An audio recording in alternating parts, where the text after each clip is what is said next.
Bonjour et bienvenue dans une nouvelle capsule. Aujourd'hui, nous allons traiter du trouble de la personnalité antisociale. Ce trouble se caractérise par une tendance générale de mépris et de violation des droits d'autrui qui survient depuis l'âge de 15 ans. La personne est indifférente aux normes sociales et conventions établies et affiche une forte impulsivité dans son comportement. La psychopathie ainsi que la sociopathie sont considérées comme deux manifestations différentes du même trouble, donc le trouble de la personnalité antisociale. Les sujets présentant un trouble de la personnalité antisociale peuvent exprimer leur mépris envers les autres et la loi en détruisant des biens communs, en harcelant ou en volant. Ils peuvent tromper, exploiter ou manipuler pour obtenir ce qu'ils veulent. Par exemple, à travers l'argent, à travers le pouvoir ou à travers le sexe. Leur impulsivité fait en sorte qu'ils ne vont pas tenir compte des conséquences de leurs actions pour leur sécurité ou celle des autres. Ainsi, ils peuvent soudainement changer d'emploi ou d'habitation ou de partenaire.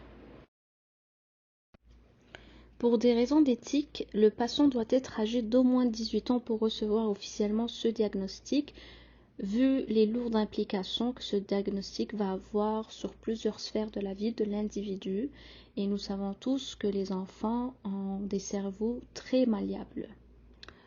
Aussi, la manifestation d'un trouble des conduites doit débuter avant l'âge de 15 ans et finalement, dans le cas de comorbidité, les comportements antisociaux ne doivent pas survenir exclusivement pendant l'évolution d'une schizophrénie ou d'un trouble bipolaire. Il existe 3 signes précurseurs du trouble, connus sous le nom de la triade McDonald, qui peuvent être détectés chez certains enfants. Ces signes sont des périodes inhabituellement longues d'énurésie, donc survenues pendant le sommeil de miction involontaire et inconsciente, que ce soit chez l'enfant de plus de 5 ans ou de l'adulte. Donc, en d'autres mots, c'est faire pipi le soir. Et la cruauté envers les animaux ainsi que la pyromanie.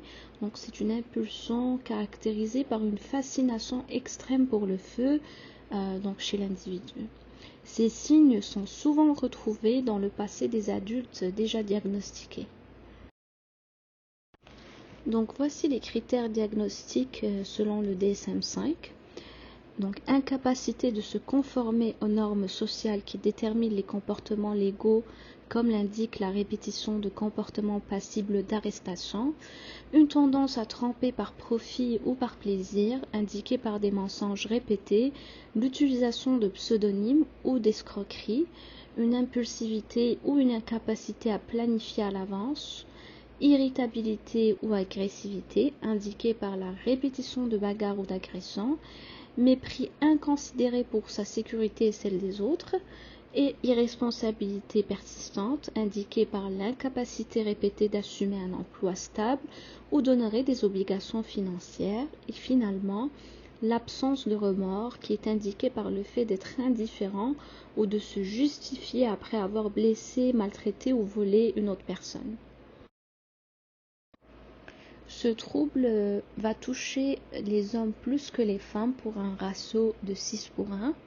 Il comporte une forte composante héréditaire telle que démontrée sur les études de jumeaux monozygotes et des enfants adoptifs. La prévalence du trouble diminue avec l'âge et la plupart des patients présentent également un trouble de toxicomanie et environ la moitié de ceux qui présentent un trouble de toxicomanie satisfont les critères du trouble de la personnalité antisociale. Les patients souffrant d'un trouble de la personnalité antisociale ont souvent aussi un trouble du contrôle des impulsions ou un trouble d'hyperactivité ou déficit d'attention ou un trouble de la personnalité limite. Les personnes atteintes de ce trouble ne sont pas conscientes de leurs problèmes et ne vont donc généralement pas consulter à moins qu'ils aient un problème avec la loi. Dans ces cas, des traitements thérapeutiques de réhabilitation sont mis en œuvre qui leur permettent d'améliorer leur situation juridique. Jusqu'à présent, le traitement le plus efficace pour le trouble de la personnalité antisociale est donc d'adhérer à des projets thérapeutiques dans des établissements spécialisés dans le traitement de ce trouble. Voilà, c'est tout pour aujourd'hui. Merci et à la prochaine.